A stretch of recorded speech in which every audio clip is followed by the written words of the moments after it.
माझे नाव आहे साहिल. मी इयत्ता 6व्या वर्गात शिकते. माझ्या शाळेचे नाव जिल्हा परिषद उच्च प्राथमिक शाळा वणी. मी आज पाण्याबद्दल माहिती सांगणार आहे.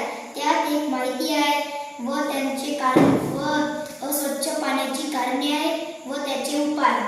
गावातील लोकांचे आरोग्य पाण्यावर अवलंबून असते, पण अनेक ठिकाणी पिण्याचे पाणी अस्वच्छ असते.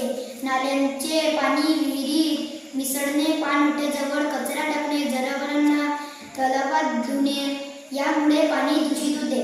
असे पाणी प्यायला कॉलरा, टायफॉइड, अतिसार, कावीळ असे आजार होतात.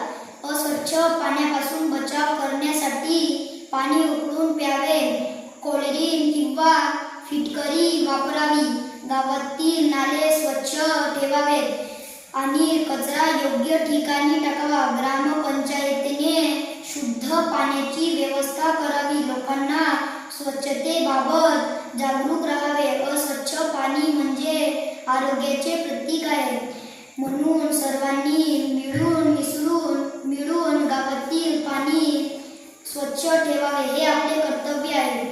अस्वच्छ पाण्याची कारणे: पहिला आहे सांडपाणी विहिरीत किंवा तलावात मिसळणे.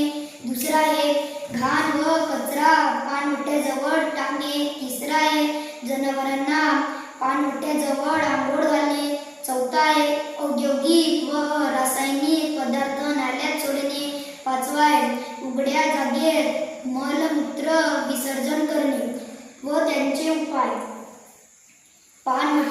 पाण्याचे शुद्धीकरण: पाण्यामध्ये क्लोरीन व फिटकरीचा वापर करणे. फिल्टर उकळलेले पाणी वापरणे. दुसरा आहे सांडपाणी पिण्याच्या